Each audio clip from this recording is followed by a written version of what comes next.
Dedicated to Eastern and Southern Kentucky, this is WYMT Mountain News at 11. Good evening, I'm Steve Hensley. Former Governor Julian Carroll was given the honor of lying in state in the Capitol Rotunda today. He died Sunday at the age of 92. As Jessica Umbro reports, Carroll was remembered for his longtime commitment to the Commonwealth.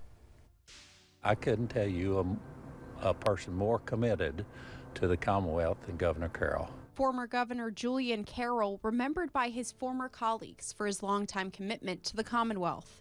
He was just a good human being.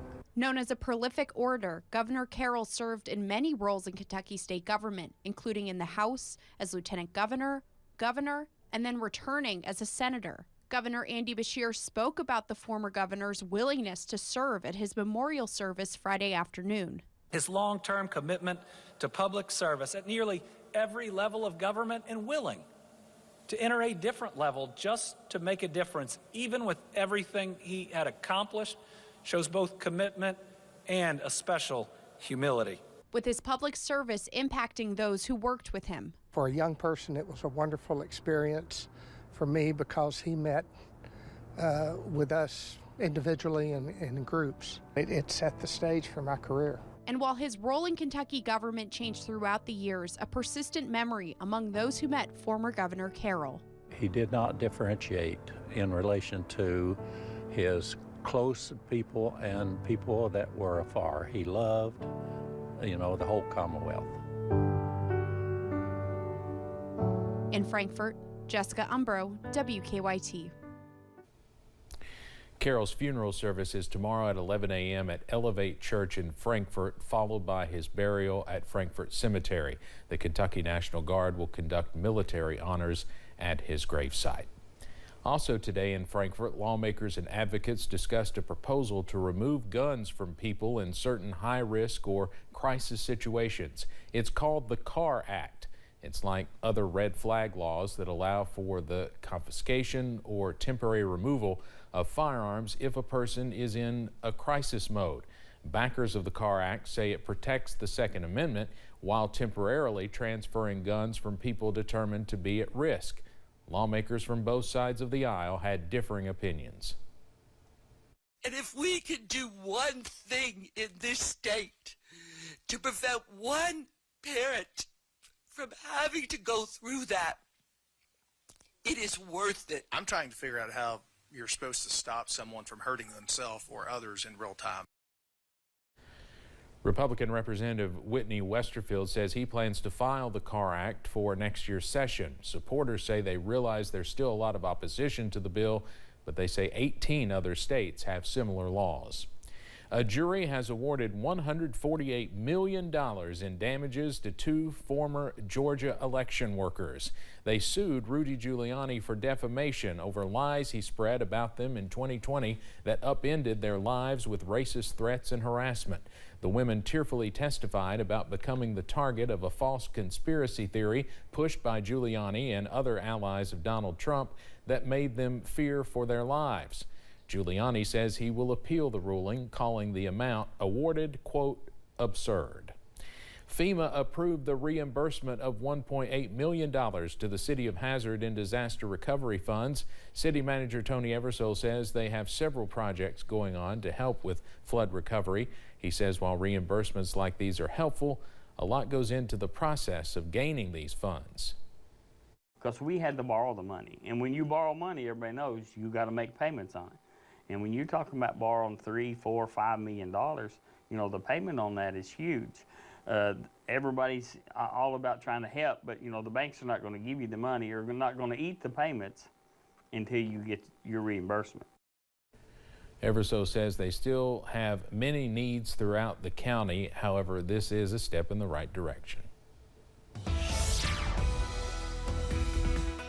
A dry sweep continues on First Alert Pinpoint Doppler as we close out your Friday, and that dry weather will also continue as we go into tonight. As high pressure once again sits over the mountains, those low temperatures are cool back in the middle to lower 30s as you wake up and kick off the weekend. However, we are watching out for that next rainmaker over portions of Missouri, also Arkansas, and that moisture is pushing into our direction as we go into Sunday, also on Monday. Let's go through future view though.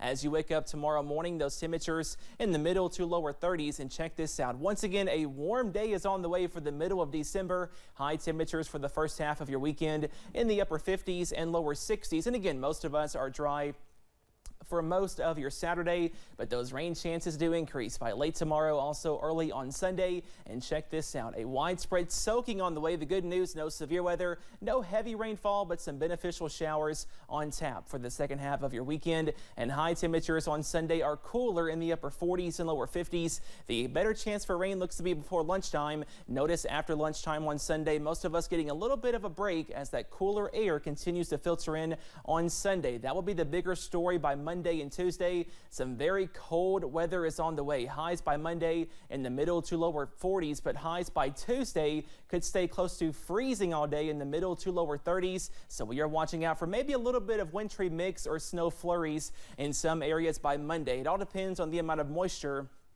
that is left over once that cooler air filters in. Not going to be a big deal, but maybe a few flakes to kick off the next work week. Here is a look at your Community Trust Bank 7-day forecast where the weekend is always in view. Enjoy the dry, also mild weather for most of your Saturday because rain chances are back by Sunday. Highs in the upper 40s and lower 50s, much cooler into next week. Lower 40s on Monday, middle 30s on the way by Tuesday. Steve? Cameron, thank you. It was commencement day at the University of Kentucky, and a 92-year-old from our region received an honorary degree. John Rosenberg of Prestonsburg earned an honorary Doctor of Humane Letters.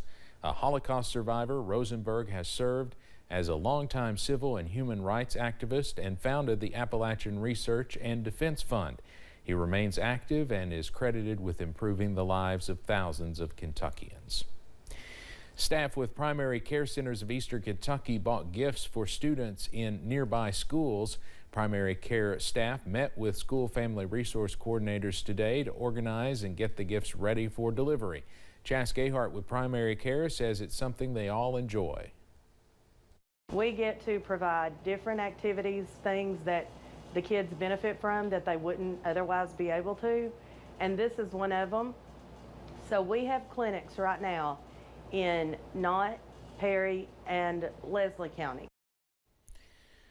Gayhart says they are giving presents to more than 700 students. The gifts include many different items, including toys and clothing.